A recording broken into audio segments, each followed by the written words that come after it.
Hello नमस्कार. तर आजची आपली रेसिपी आहे सातारा स्पेशल पावट्याची आमटी. तर सातारा स्पेशल आजची आपली आमटी आहे. तर कशी बनवायची आणि कशी मी बनवणार आहे माझ्या पद्धतीने, व्हिडिओ शेवटपर्यंत नक्की बघा. पावट्याच्या शेंगा मी सोलून घेतलेल्या आहेत आणि पावटा चांगला धुवून घ्यायचा आहे.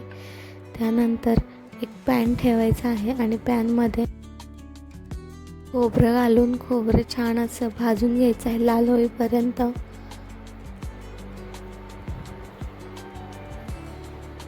थोडंसं तेल घालायचं आहे जेणेकरून खोबरं आपलं चांगलं भाजलं जाईल. खोबरं आपलं छान असं लाल झालेलं आहे, भाजत आलेलं आहे. तर खोबरं भाजून झाल्यानंतर आता आपण कांदा भाजणार आहोत. कांदा पण तसाच लाल होईपर्यंत चांगला भाजून घ्यायचा आहे. कांदा घालताना पण मी थोडंसं तेल घालणार आहे.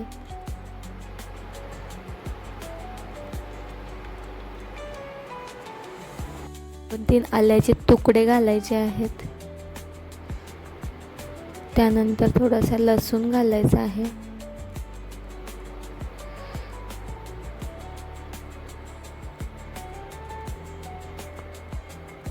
कढीपत्ता ऑप्शनल आहे, तुम्हाला आवडत असेल तर घाला. आणि इकडे मी 1 चमचा धने घेतलेले आहेत आणि थोडीशी कोथिंबीर घेतली आहे. तेल घालून आपण परतून घेणार आहोत, चांगलं हलवून घ्यायचं आहे.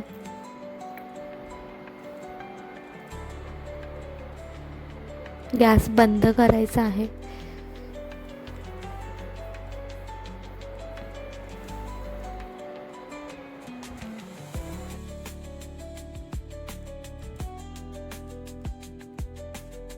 आता आपण हे काढून घेणार आहोत आणि पावटा भाजून घेणार आहोत.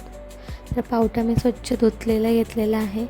आता आपण चांगला तो पण परतून भाजून घ्यायचा आहे.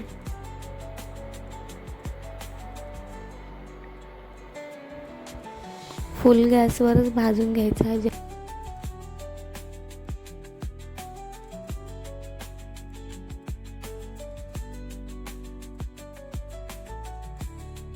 ते आपला छान असा पावटा भाजून झालेला आहे. आता आपण काढून घेणार आहोत.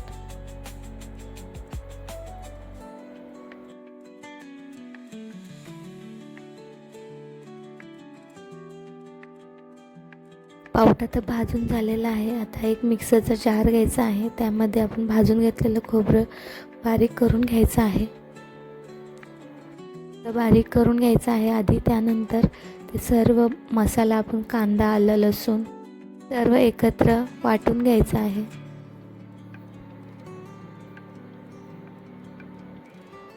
अशा प्रकारे आपलं वाटलेलं आहे. जाडसर राहिल्यानंतर थोडंसं पाणी घालून बारीक करून घ्यायचं आहे. इकडे मी पाणी घातलेलं आहे आणि बारीक केलेलं आहे. तर छान अशी पेस्ट आपली तयार झालेली आहे. आता आपण एक पॅन ठेवून घेतलेला आहे. त्यामध्ये तेल घालून घ्यायचं आहे. तेल गरम झाल्यानंतर जिरे मोहरी घालायचे आहेत. ते चांगलं तडतडल्यानंतर तो वाटून घेतलेला मसाला घालायचा आहे. छान असा परतून घ्यायचा आहे मसाला घालून.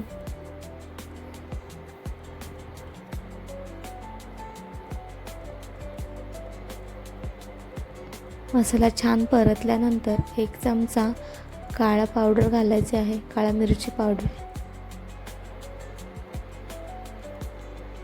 परत छान असं हलवून घ्यायचं आहे मिक्स करून. तेल सुटेपर्यंत चांगला मसाला भाजून घ्यायचा आहे थोडंसं पाणी घालून. 1 चमचा मी इकडे गरम मसाला घातलेला आहे किंवा मटन मसाला घातला तरी चालेल. खूप छान भाजी लागते, टेस्टी. 1 चमचा मीठ घातलेलं आहे आणि अर्धा चमचा हळद घालणार आहे. छान आता परतून घ्यायचं आहे परत. तर तेल चांगलं सुटलेलं आहे. आपला मसाला छान असा भाजून झालेला आहे. छान असा भाजून झालेला आहे आणि तेल पण खूप छान सुटलेलं आहे. तर तो पावटा भाजून घेतलेला होता तो घालून घेतलेला आहे. छान असं परतून घ्यायचं आहे. आता चांगलं हलवून घ्या. 2 ते 3 मिनिटे असं शिजवून घ्या. त्यानंतर थोडंसं पाणी जसं हवं तसं घालून घ्या. जसे तुम्हाला पातळ घट्ट बनवायचे आहे त्या प्रमाणामध्ये पाणी घालून घ्या.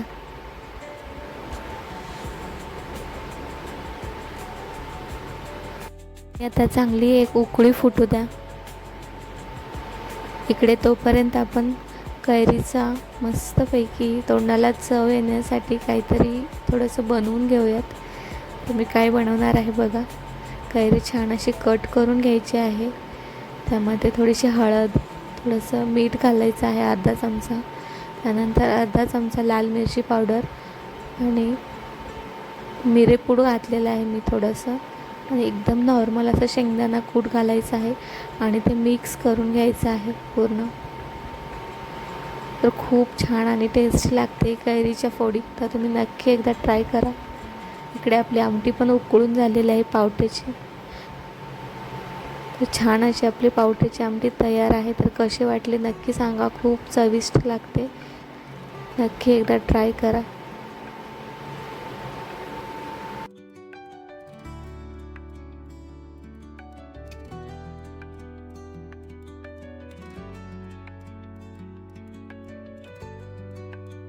तयार झालेली आहे. आता आपण इकडे एका बाउलमध्ये काढून घेऊयात.